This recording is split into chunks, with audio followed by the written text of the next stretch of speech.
Hey people, what's up? Man, it's been a while, hasn't it? Then again, it's always been a while every time, huh?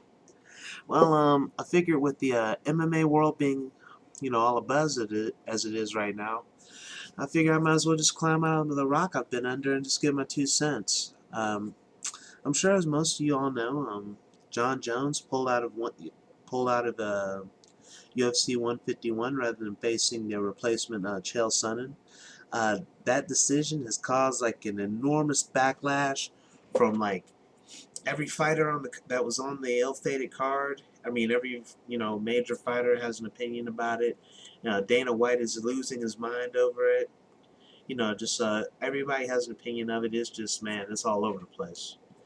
Uh, Now, let me see. I'm a big fan of John Jones. I'm also been a big supporter of Dana White, and I gotta say, Dana White's. It's just, for one thing, before I even get to that, this whole thing is a non-issue. Just back this up. UFC 151, above all else, was a terrible card. A trashy, disgraceful card. There have been some bad ones, and this is definitely right up there. The only reason this card was even going to be televised was because of one fight, and that was John Jones versus Dan Henderson. Dan Henderson coming off that big fight with Shogun, which I still think, in my opinion, is probably the best fight that I've ever seen. I definitely is the best fight I've ever seen. That would be my pick. And John Jones has just been tearing through the division with reckless abandon.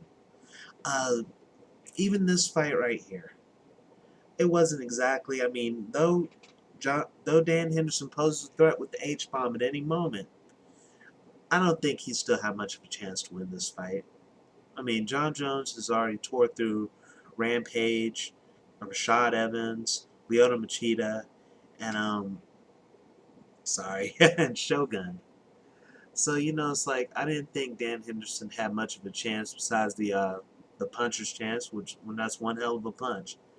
But I mean, this was one of the last few compelling fights that that John Jones had in his reign. Depending on what you think of Gustafsson or anyone else who just may be along around the line. The guy was running out of fights anyway, and that's why this fight was brought about. Now, a couple weeks before the fight, Dan suffered a injury, and later he had to pull out of the fight.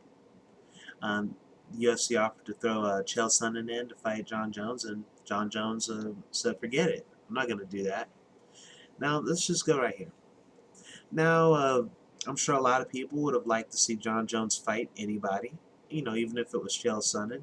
Chael himself is coming off a loss to Anderson Silva for the middleweight title. And I don't know, just the whole thing, along with the rest of the card, just seemed like a total joke to me. And what the UFC is doing is just a complete spin job and smear campaign on one of their most active bankable stars. And I just think that's a silly thing to do, very immature and just really crappy thing on the part of Dana White. You set up this horrible card that needed one fight. I mean, you didn't even have a decent main event. Usually these cards at least have like 2 fights you want to see. This whole fight was just garbage. And it's unfortunate that John Jones wasn't willing to fight, but he was within his right to refuse to fight. I mean, it was 8 days' notice. He did not want to switch things up like that. To be just thrown out there. I mean, some people think, well, what does it matter? He could have taken maybe, maybe not. I'm for one thing, I am sick and tired of people coming up with excuses when they had the option to turn down fights. Like Hector Lombard, oh, I was injured, I was this, that, the other. Oh, Mark Munoz is like, oh man, it's like I shouldn't have taken a fight that late or something. It's like, if you're not going to shut up after you lose, then don't take the fight. And there are just things like going way back to Rampage versus Forrest Griffin. Now, though Forrest Griffin put up a hell of a fight, I think the reason why Forrest won that fight is because Rampage took him lightly. John Jones did not feel right going. and he wasn't going to take his opponent for granted. So, thank you. Thank you for not fighting. But in any case, it's not like we're that big of a loss, people.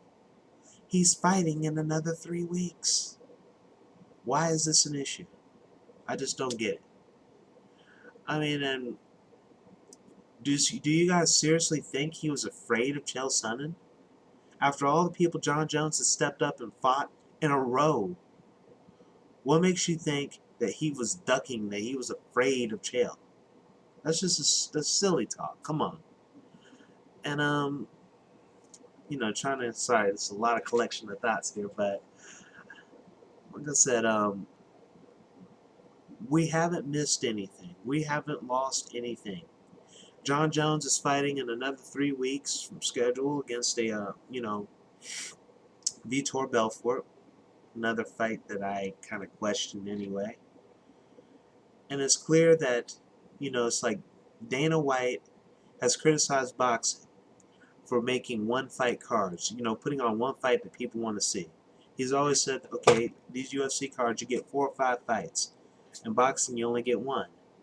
UFC 151, you gave us 1, and you couldn't even deliver on that. Not exactly all their fault. But for them to set up this fight, would just set up a fight card that's so terrible that if the main event doesn't go down, you have to scrap the card. It's Bush League. I mean, no, that's one thing, to set up a card that week. Then to cancel the card and blame it on a fighter? I mean, come on, people.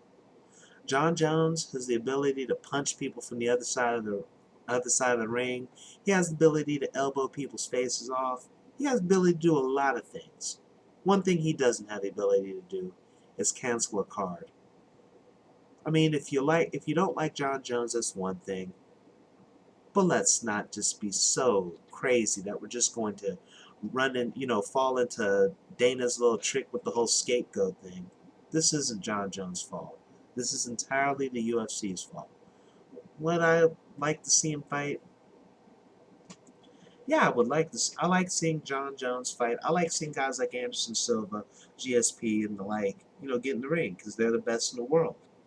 But I want to see them challenged. I want to see them against people. I don't. If you can't get a top contender to fight John Jones, don't pull out a near journeyman. Middleweight. He was a great middleweight. He is a great middleweight, number 2 in the world. But I mean, don't pull out a journeyman light heavyweight and throw him in there and get mad when the guy says no. It was a lose-lose situation. That's just my 2 cents. I'll holler back.